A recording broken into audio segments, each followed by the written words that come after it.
I had just inherited $11 million and rushed home to tell my husband, but a serious accident landed me in the hospital. To my shock, he never came. When I called, he said he had no time or money for a loser. Days later, he showed up with his new wife to mock me, but when she saw me, she screamed, "Oh my God, she is my..." Imagine waking up in a hospital, your body shattered, only to have your husband abandon you, marry someone else, and then try to steal your inheritance. But the real shock. It was the words his new wife screamed when she saw me, words that unraveled a 17-year-old secret and exposed a betrayal so deep, it changed everything. My name is Morgan, and at 35, I certainly never expected to inherit $11 million, let alone from my estranged Uncle James. My world was pretty ordinary, you know. Just me and my husband, Eric. I was driving home that day, bursting with this life-changing news, ready to tell him everything. I remember the excitement bubbling inside me, how this money could finally lift the financial pressure from Eric's struggling art career. Then, literally, my world crashed. I woke up to the antiseptic smell of a hospital, every inch of my body screaming in agony. Hours turned into days. But Eric never showed. When I finally managed to reach him by phone, his words cut deeper than any of my physical injuries. But even that gut punch couldn't prepare me for what happened next. My relationship with Uncle James. Complicated, to say the least. He was my father's older brother, but a decades-old family business feud had driven them completely apart. Holidays were always tense, a silent war zone. But I remember those magical childhood visits to his sprawling countryside estate. He'd show me his rare books, tell me stories of his adventures abroad. Uncle James was a self-made millionaire, built an empire in real estate, but his personal life was empty. No wife, no kids, just work. What I didn't know then was that he'd been secretly watching me. He once told me, "When I was 12, you remind me of myself at your age. Smart, stubborn, not afraid to speak your mind." After college, he'd started sending me birthday cards, quiet letters. I'd reply politely, not really knowing how to bridge the chasm. He was building a connection, a quiet lifeline, and I never saw it. 6 months before my accident, Uncle James was diagnosed with advanced heart disease. When I heard, I just went. I found him frail, a shadow of the imposing man I remembered.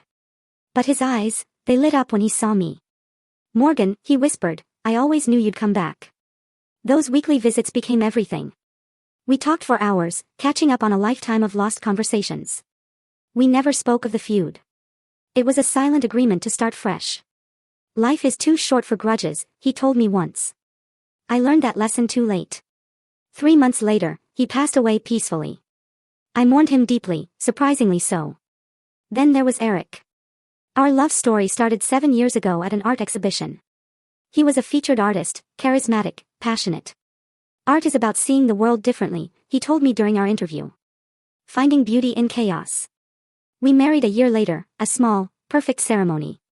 I believed in his art, supported his dreams.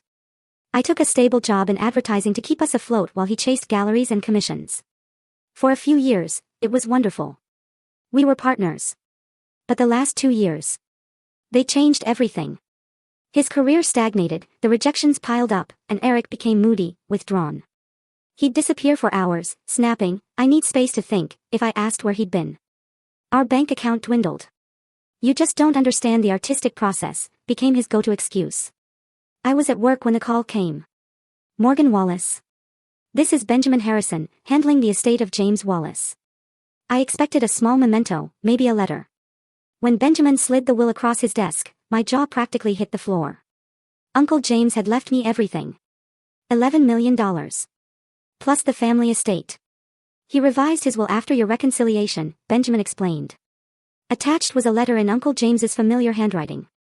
"Dear Morgan, if you're reading this, I've moved on to whatever comes next. I've watched you grow from afar, admiring your determination and kind heart. You have the same spark I once had, but with the wisdom I lacked. This money is a tool, not a solution. Use it well, be happy, and remember that true wealth isn't measured in dollars. With love, your Uncle James." $11 million. It was an unfathomable amount. Debts gone. Eric free to pursue his art without pressure. A house, travel, a family. The possibilities were endless. On my way out, I bought an expensive watch for Eric, a symbol of our new beginning. I wouldn't tell him over the phone. This deserved a proper celebration. I called him anyway, just to say I was coming home early with good news. He sounded distracted, annoyed. I'm kind of in the middle of something, Morgan. Very experimental. This is important, Eric. I'll be home in 30 minutes. Fine.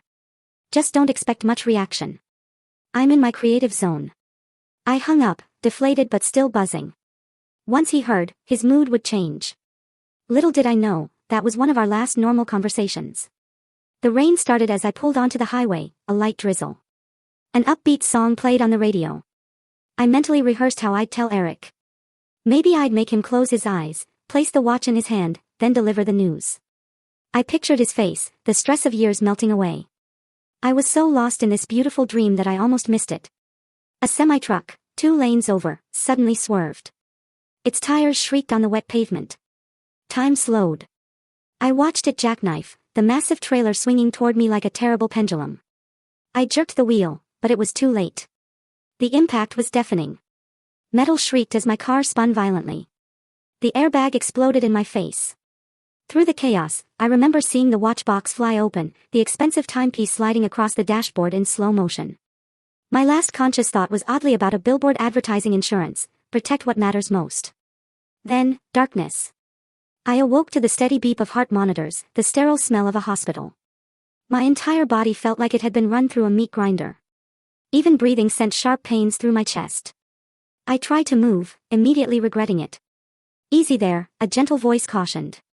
You need to stay still. I forced my eyes open, focusing on the woman in blue scrubs. Sarah Winters, RN. What happened? My voice was a rasp. You were in a serious accident on Highway 65, Sarah explained. You've been unconscious for almost 2 days. 2 days. The information landed like a brick. My husband. Does Eric know I'm here? Sarah's expression shifted, subtly. We contacted the emergency number. Left several messages. But he hasn't come. Even in my drugged state, a stab of confusion hit me. Not yet, but I'm sure he will soon, she added, though her tone lacked conviction. Later that day, Dr. Daniel Foster explained the damage: 3 broken ribs, severe concussion, a compound fracture in my right leg requiring pins, countless lacerations. Weeks of hospitalization, months of physical therapy. You were extraordinarily lucky, he said. The driver of the truck that hit you didn't survive. Lucky? I didn't feel lucky. I just felt abandoned. I tried Eric's phone repeatedly. Straight to voicemail. Texts went unanswered. Each passing hour amplified my anxiety. Sarah became my lifeline. Still no word, she asked on the 3rd day. I shook my head, wincing. I don't understand. Even if his phone died, he'd know something was wrong. On day 4, a text from Eric. Heard about accident. Really busy with breakthrough project. We'll visit when things calm down. No questions about me. No offer to help. Just, nothing. That doesn't sound right, Sarah frowned. Do you have friends who could check on him? I called my friend Melanie, but her voice was strange, full of excuses. By the end of the first week, I was suspicious. Using Sarah's tablet, I checked social media. My blood ran cold. Eric had checked in at Arteimus Gallery, an exclusive club for wealthy patrons, with a caption about celebrating new beginnings. With shaking hands, I called him. He finally answered, his voice annoyed, music blaring in the background. Eric, I'm in the hospital. I've been here for a week. Where are you? A pause. Look, Morgan, I'm in the middle of something important. More important than your wife being in critical condition. Another pause. Longer. When he spoke again, his voice was chillingly cold. I don't have time or money for a loser, Morgan. Some of us are moving forward with our lives. The phone went dead. I stared at it, tears streaming. Loser. I had just inherited $11 million. I was his wife, injured, alone. Sarah found me sobbing, called for a sedative. As the medication took hold, dulling the pain, one thought circled in my foggy mind: something was very, very wrong. The days after Eric's cruel call were the darkest of my life. I barely ate, barely slept, cried until I had no tears left. The physical pain was nothing compared to the emotional devastation. 7 years of marriage, ending with such a cold dismissal. Sarah called in Dr. Jessica Parker, the hospital psychologist. Jessica, with her kind eyes and no-nonsense attitude, was a godsend. What you're experiencing is trauma on multiple levels, she explained. Physical injury, emotional betrayal, the shock of sudden abandonment. It's normal to feel like you're drowning. Did he know? I asked aloud, about the money. What money? Jessica asked. I hadn't told anyone. It seemed insignificant. But now, it felt like the key. I inherited $11 million the day of my accident, I explained. I was on my way to tell Eric when the crash happened. Jessica's eyebrows shot up. That certainly adds another dimension. 2 days later, Melanie finally visited. She entered cautiously, clutching flowers, avoiding my gaze. You look terrible, she blurted, then winced. Sorry, that came out wrong. Why have you been avoiding me? I asked, straight out. The meds had dulled my patience for niceties. Melanie sank into the chair, flowers forgotten. I didn't know what to say, Morgan. Everything's so messed up. Tell me what's going on with Eric. She fiddled with her wedding ring. He's with someone else. A woman named Vanessa. The words hit me like another car crash. What do you mean? We're married. He's been telling people you didn't survive the accident, she whispered, tears forming in her own eyes. He even held a small memorial gathering at your apartment last week. I couldn't bring myself to go. The room tilted. He told people I was dead while I lay here. I only found out you were alive when Sarah called me yesterday. Eric blocked all your social media accounts. He changed the locks on your apartment. Show me, I demanded. Show me this woman. Reluctantly, Melanie pulled out her phone. There he was, my husband, arm around a slender woman with dark hair. At an art gallery, champagne glasses in hand, looking like an established couple. Something about her face triggered an odd sense of familiarity. She was younger than me, maybe mid-20s, stylishly dressed, with features that somehow echoed my own. Her name's Vanessa Lauren. She's an assistant at the Haywood Gallery, Melanie explained. They met about 3 months ago, according to mutual friends. 3 months. While I was visiting my dying uncle, Eric had been cultivating this relationship. I felt physically ill. There's more, Melanie added, her voice dropping. People are saying they got married last weekend. A quick ceremony at the courthouse. Married. My husband declared me dead and married another woman, days after my accident. The betrayal was so enormous, I couldn't process it. Sarah, who'd been hovering, stepped in when my heart rate monitor spiked. I think that's enough for today. You need legal help, Sarah said, once Melanie left. This isn't just betrayal, it's fraud. She was right. With her help, I called Benjamin Harrison. Morgan, I was beginning to worry, the attorney said. I've been trying to reach you about some concerning developments. Let me guess, I said bitterly. My husband's been asking about my inheritance. More than asking. He came to my office claiming to be your next of kin, saying you had passed away. He brought marriage certificates and what appeared to be death documents, though they didn't pass closer inspection. He's trying to steal my inheritance, I stated, the pieces clicking into place. It appears so. And he's not working alone. He brought a young woman with him who he introduced as your sister, claiming she should have partial inheritance rights. I don't have a sister, I said automatically, then froze. What was her name? Vanessa something.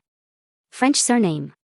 My mind raced, the familiar face, the resemblance, the timing of her appearance in Eric's life, just as Uncle James's health had begun to fail. Benjamin, I need you to do some digging into this woman's background. And I need you to come to the hospital tomorrow. I think my husband is planning something, and I need to be prepared. That night, I barely slept. My mind pieced together this bizarre puzzle. How had Eric known about the inheritance? Why choose a woman who resembled me? And why did she look so familiar, beyond just the physical resemblance? By morning, a sickening theory was forming, so twisted I could barely contemplate it. I asked Sarah to set up a small camera in my room, ostensibly for security.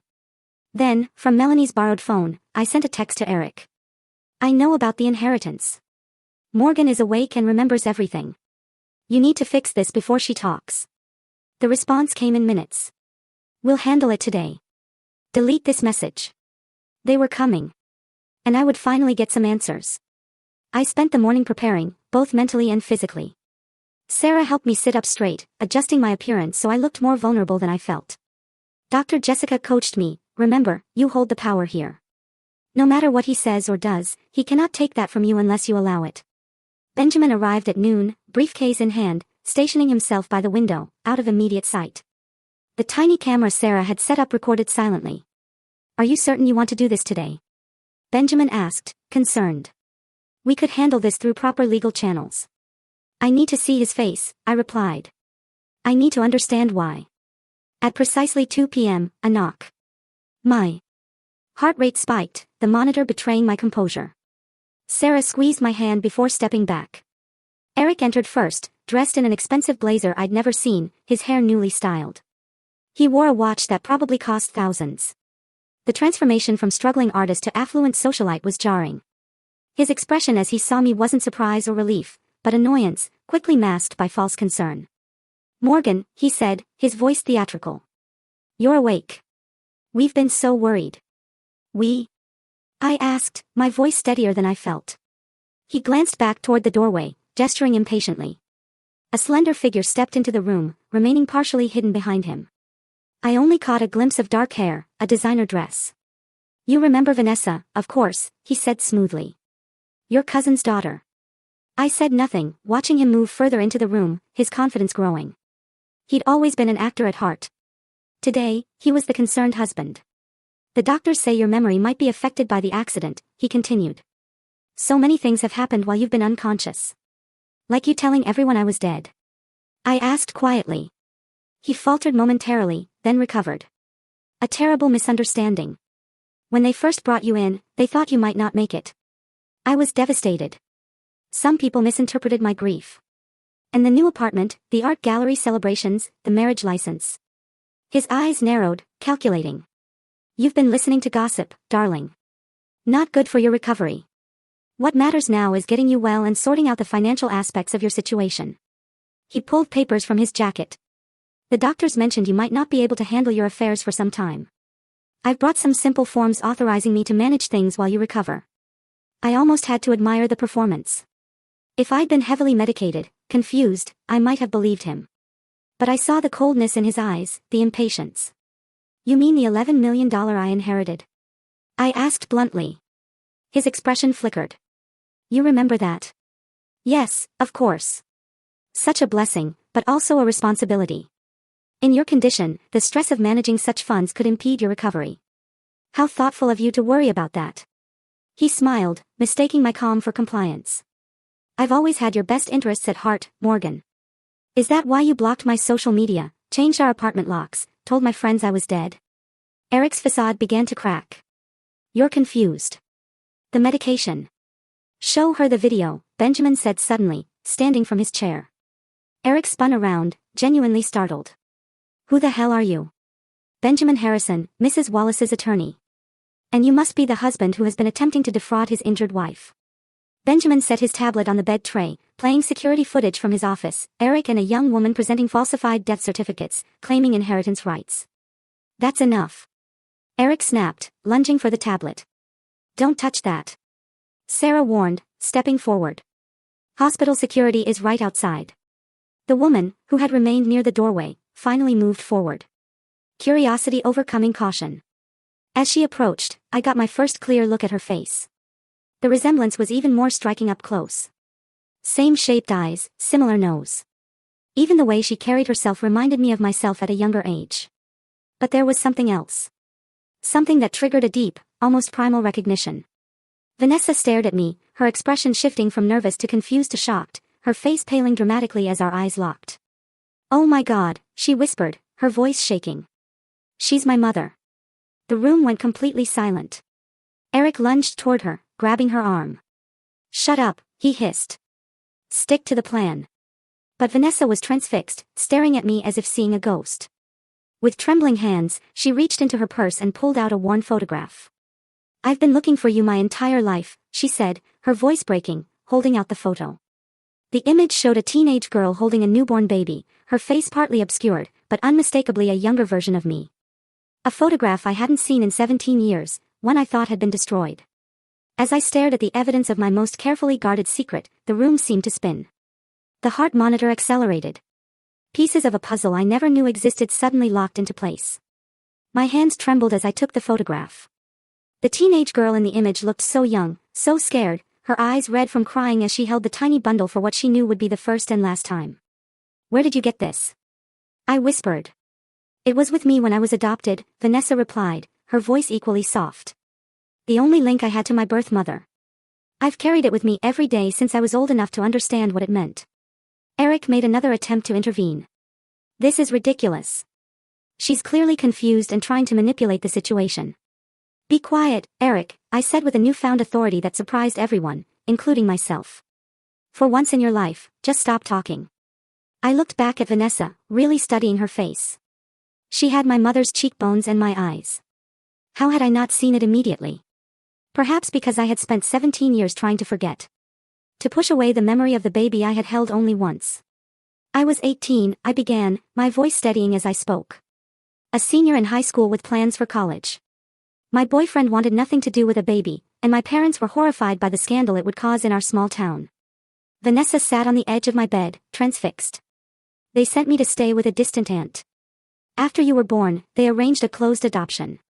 I was allowed to hold you once, and someone took this picture. I didn't know they had given you a copy. My adoptive parents told me it was the only thing that came with me, Vanessa explained. They were wonderful people who never hid the fact that I was adopted. When I turned 18, they supported my decision to search for my birth mother. How did you find Eric? Benjamin asked, his lawyer's mind still focused on unraveling the scheme. Vanessa looked uncomfortably at Eric, who stood rigid with anger by the window. I didn't find him. He found me, she admitted. About 3 months ago. He approached me at the gallery where I work. He said he knew who my birth mother was. The pieces clicked into place with sickening clarity. The memory box, I said, looking at Eric. You found it when we moved last year. Eric said nothing, but his expression confirmed my suspicion.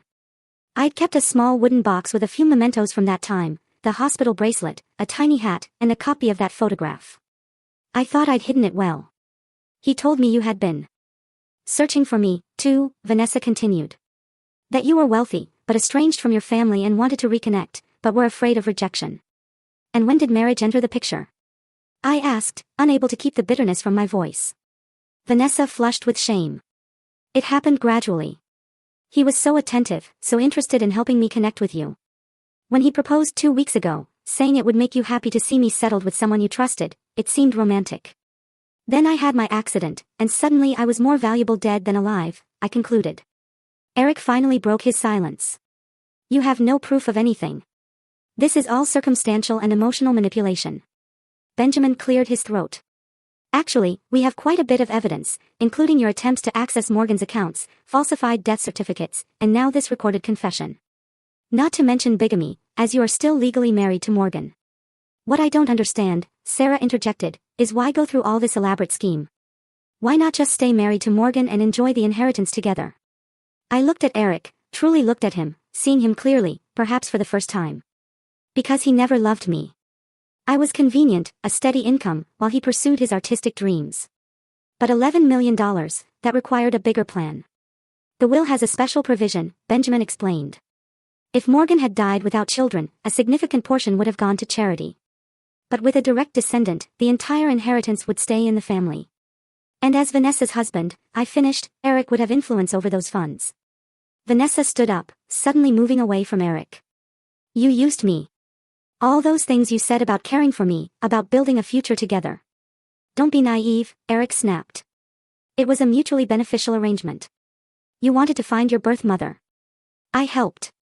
The money was just a bonus. By declaring me dead and marrying my daughter. I asked incredulously. Half the inheritance would have gone to her anyway once the relationship was discovered, Eric argued, his true nature now fully exposed. You were just expediting the process, by committing fraud, Benjamin pointed out. And potentially murder, if Morgan had died from her injuries without regaining consciousness. Eric's face hardened. You can't prove that. We don't need to, I said quietly. You have done enough damage already. I turned to Vanessa, whose world had clearly been shattered. I'm so sorry you were dragged into this. She wiped tears from her eyes. All my life I imagined finding my birth mother. Never like this. Eric made a sudden move toward the door. This is absurd. I'm leaving. I wouldn't advise that, Benjamin said calmly. Hospital security is waiting outside, and I have already filed preliminary charges. Leaving now would only add fleeing to the list. As if on cue, 2 security officers appeared in the doorway. Eric looked wildly around the room, like a cornered animal. Morgan, he tried one last time, his voice taking on that gentle tone I had once loved. "We can work this out. Think about everything we've been through." "That's exactly what I'm thinking about," I replied. "Officers, this is the man I mentioned."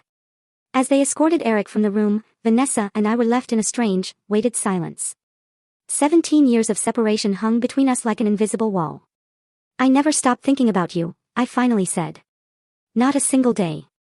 The days following Eric's arrest were a blur of legal meetings, police statements, and emotional conversations. Benjamin worked tirelessly to untangle the web of fraud Eric had created, discovering he'd attempted to access my bank accounts multiple times with forged documents. "He was quite thorough," Benjamin explained.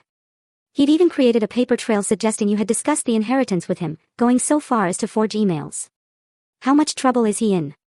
I asked, not out of concern for Eric, but needing to understand the extent of his crimes. "Fraud, forgery, attempted grand theft, bigamy, and potentially conspiracy charges. If we can prove he deliberately left you without medical assistance, he's looking at significant prison time." The betrayal still felt surreal, like I was watching someone else's life unravel. 7 years of marriage, and I'd never truly known the man I shared my bed with. "What about the marriage to Vanessa?" I asked. "Already filing for annulment. Since your marriage to Eric was never legally dissolved, his marriage to Vanessa is invalid. Plus, the evidence of manipulation and fraudulent intent makes it a straightforward case."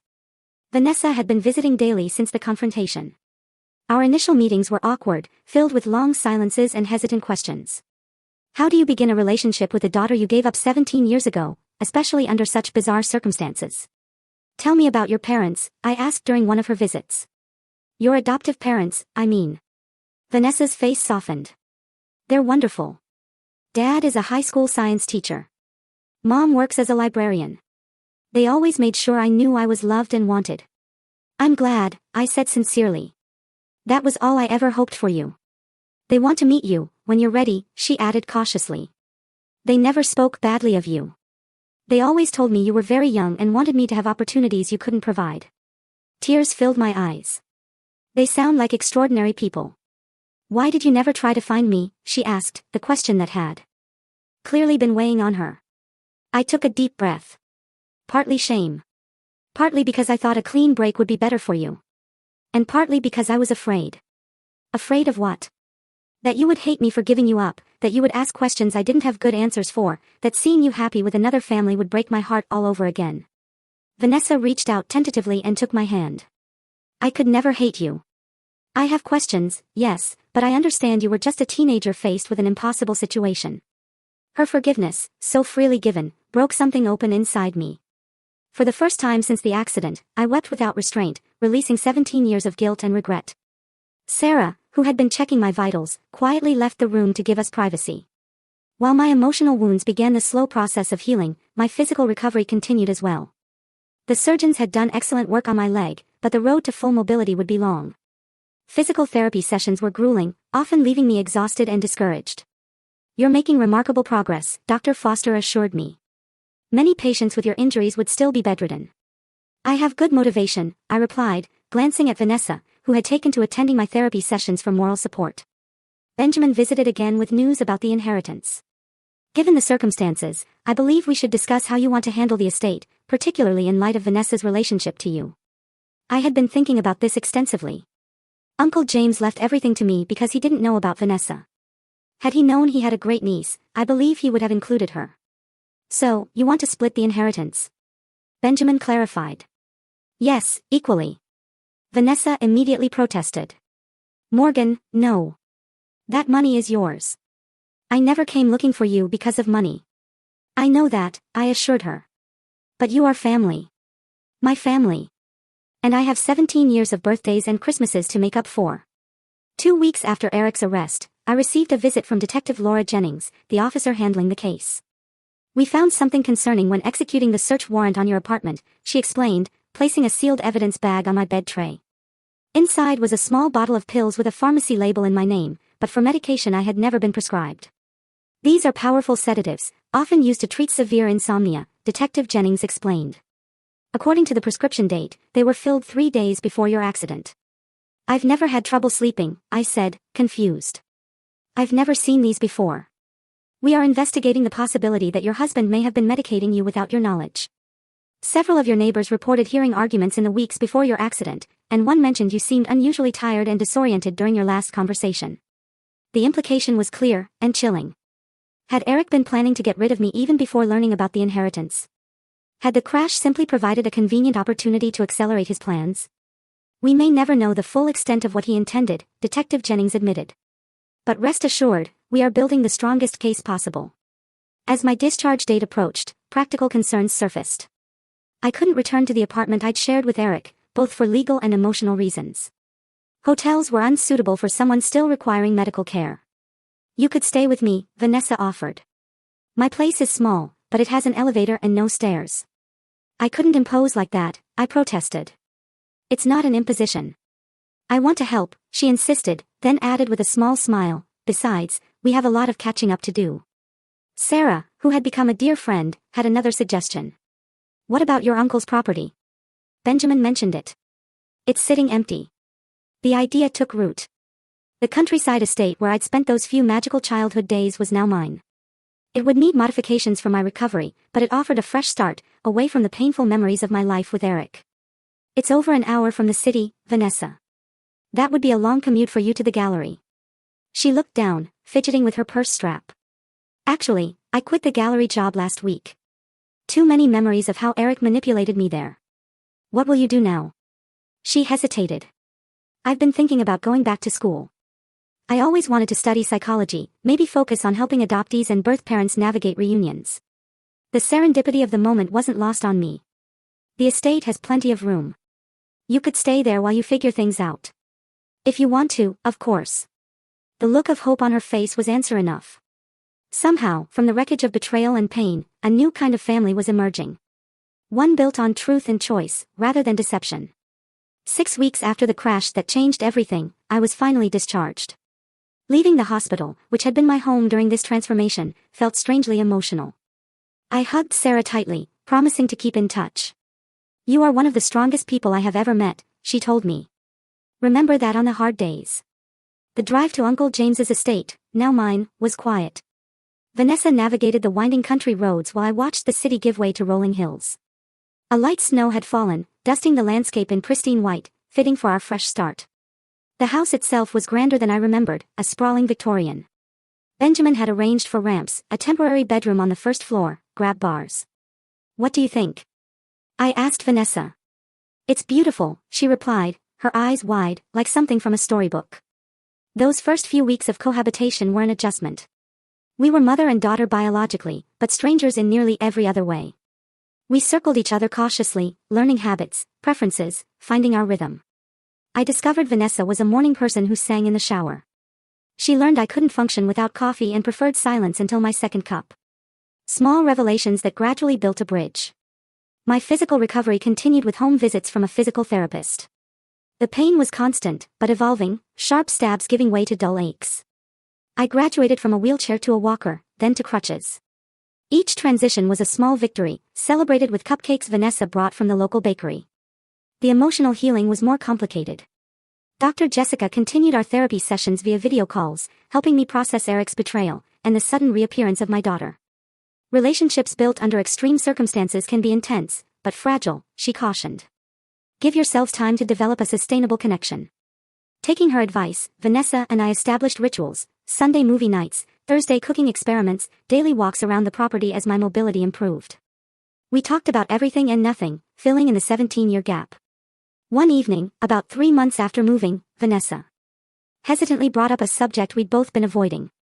I'd like you to meet my parents, she said. My adoptive parents, I mean. My stomach tightened. Do they hate me? No, she said firmly. They've always spoken of you with respect. They understood you were in an impossible situation. The meeting was arranged for the following weekend. I spent days worrying, what to wear, what to say, how to thank them for raising the daughter I couldn't keep. When the day arrived, I was a bundle of nerves. Mark and Diana Lauren were exactly as Vanessa described, kind, unpretentious people who greeted me with warmth, not judgment. We have always considered ourselves the custodians of Vanessa until you could be part of her life again, Diana told me over tea. We are so grateful that day has come, even under these difficult circumstances. Their generosity of spirit humbled me. Instead of seeing me as a threat, they welcomed me as an addition to their family circle. By the end of their visit, we had made plans for holidays and future gatherings, expanding our unconventional family even further. The legal proceedings against Eric continued. I attended court hearings, facing him across the courtroom with a strength I didn't know I possessed. He had lost the charismatic charm that once defined him, appearing sullen and diminished in his orange jumpsuit. When he was finally sentenced to 8 years for fraud and related charges, I felt no satisfaction, only a quiet relief that this chapter was truly closing. Do you still love him? Vanessa asked me once. No, I answered truthfully. I mourn the person I thought he was, but that person never existed. He was a character Eric created, like one of his paintings. As the seasons changed, so did the estate. We planted a garden in spring, transforming the neglected grounds into something vibrant and alive.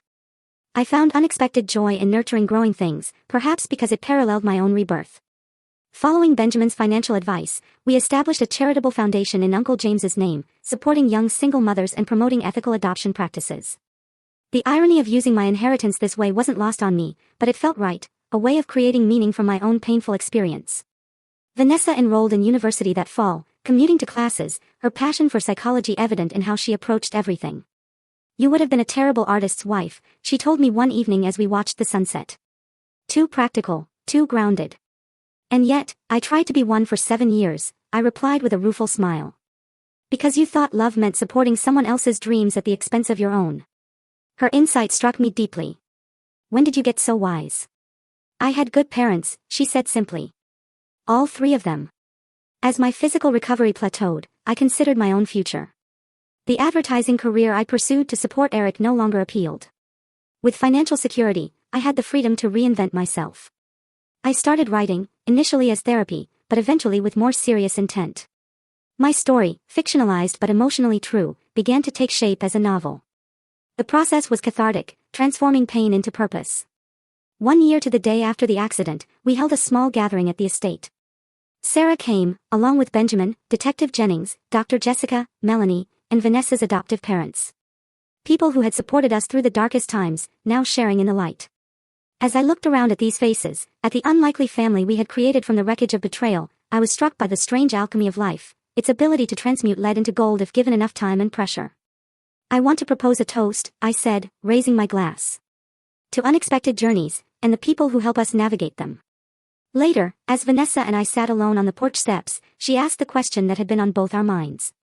Do you ever regret it? Not the adoption, but everything that happened after the accident, discovering Eric's betrayal, all the pain. I considered carefully. Regret implies I would choose a different path if given the chance, and I wouldn't. Not if it meant not finding you again. Money can reveal people's true characters, stripping away pretense. Eric's betrayal taught me that painful lesson. But it also brought me back my daughter, gave me a second chance at a relationship I thought was lost forever. Sometimes the worst moments of our lives create openings for the best to enter. The crash that broke my body led to healing my heart. The husband who betrayed me inadvertently reunited me with the daughter I had grieved for 17 years. The inheritance that made me a target also gave me the freedom to rebuild my life on my terms. As the stars appeared above us, I realized that true wealth had nothing to do with the millions in my bank account, and everything to do with the authentic connections I had formed in the aftermath of disaster. I had lost a husband but gained a daughter. Lost illusions but gained clarity. Lost my old life but gained one infinitely more real and satisfying. What are you thinking about? Vanessa asked, noticing my silence. That sometimes you have to survive a crash to find your way home. Have you ever experienced a betrayal that ultimately led to something positive in your life? I would love to hear your stories in the comments below. And if this journey resonated with you, please hit that like button and subscribe to hear more stories of resilience and unexpected second chances. Share this with someone who might need a reminder that even our darkest moments can lead to dawn. Thank you for listening to my story, and remember that sometimes our greatest strength emerges from our most vulnerable moments.